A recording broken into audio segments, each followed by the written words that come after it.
السلام علیکم۔ آج ہم بات کریں گے کہ دل کا اٹیک کیوں ہوتا ہے۔ سب سے پہلے ہم بات کرتے ہیں دل کا اٹیک ہوتا کیا ہے اور یہ کس کی وجہ سے ہوتا ہے۔ اگر یہ ہو جائے دل کا اٹیک، ہارٹ اٹیک، تو اس کی وجہ سے کون کون سی علامات شو ہوتی ہیں۔ عمومی طور پہ یہ بیماری دل کا attack all over the world سب سے زیادہ جس کی وجہ سے موات ہو رہی ہیں، ڈیتھ ہو رہی ہیں، وہ اسی بیماری کی وجہ سے ہو رہی ہیں، دل کے اٹیک کی وجہ سے۔ تقریباً آل اوور دا ورلڈ 6 لوگوں کی موت میں سے ایک ایسی موت ہوتی ہے جو دل کے اٹیک کی وجہ سے ہی ہوتی ہے۔ اور اس کے بعد دل کا اٹیک ہوتا کیوں ہے؟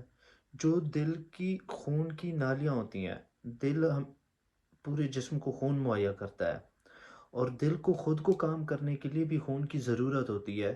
جو اس کی خود کی نالیاں ہوتی ہیں، اس کے اندر خون کا جم جانا کسی بھی وجہ سے، اور اس وجہ سے جو اٹیک آتا ہے اسے ہم دل کا اٹیک کہتے ہیں۔ اب میں بتاؤں گا آپ کو تین ایسی علامات جو شو کرتی ہیں دل کے اٹیک کو۔ سینے کے درمیان سے درد کا اٹھنا اور یہ ایک شدت اختیار کرتے جانا، اور اس کے ساتھ کندھوں پہ بھی بوجھ کا آنا، اور ساتھ میں آپ کے بازو میں درد کا ہونا اور جبڑے میں بھی درد کا ہونا، اور اس کے ساتھ ساتھ یہ درد شدت اختیار کرتا جاتا ہے۔ جیسے جیسے ٹائم گزرتا جاتا ہے یہ درد شدت اختیار کرتا جاتا ہے، اور اس کے ساتھ پسینہ آ رہا ہوتا ہے اور سانس میں بھی دشواری ہو رہی ہوتی ہے۔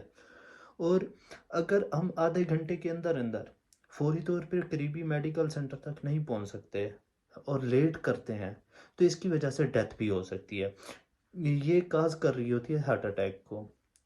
اور اس کے بعد دوسری علامات سانس میں دشواری اس حد تک بڑھ جانا کہ بول تک نہ سکنا، اور اس کے بعد اور لاسٹ اس کی علامت ہے دل کی دھڑکن کی شدت اختیار کر جانا اور ساتھ میں بے ہوش بھی ہو جانا، پیشنٹ کا بے ہوش ہو جانا۔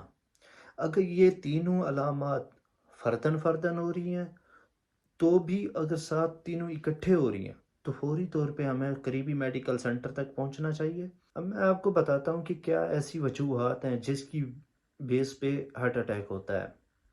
ایک مسلسل بلڈ پریشر کا ہائی رہنا، اس کے بعد کولیسٹرول لیول کا ہائی رہنا، سٹریس جیسی کنڈیشن کی وجہ سے ہارٹ اٹیک ہو سکتا ہے۔ ڈائیابیٹک پیشنٹ میں دل کے اٹیک کے چانسز بہت زیادہ ہوتے ہیں۔ موٹے لوگوں میں دل کے اٹیک کے چانسز بہت زیادہ ہوتے ہیں۔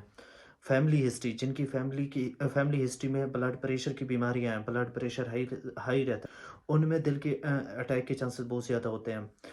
ڈائٹ میں WHO ادارے کے مطابق اگر ایک دن میں 5 گرام سے زیادہ نمک کا انٹیک کیا جائے تو یہ کاز کرتا ہے دل کے اٹیک کو۔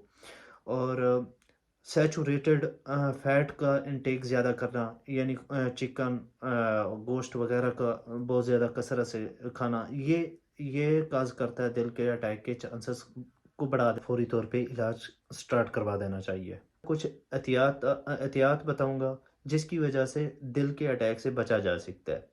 ایک تو اپنی خوراک کو اچھا کیا جائے، اور دوسرا نمک کا یوز کم کیا جائے، اور اس کے بعد انسیچوریٹڈ مطلب سبزیوں وغیرہ، سالن سبزیوں وغیرہ کا استعمال زیادہ کیا جائے، گوشت، چکن وغیرہ کا استعمال کم کیا جائے، اور ریگولر ایکسرسائز کی جائے، اپنی ڈائٹ کو اچھا کیا جائے، فاسٹ فوڈ یعنی برگر، شورما وغیرہ ان کا یوز کم کیا جائے،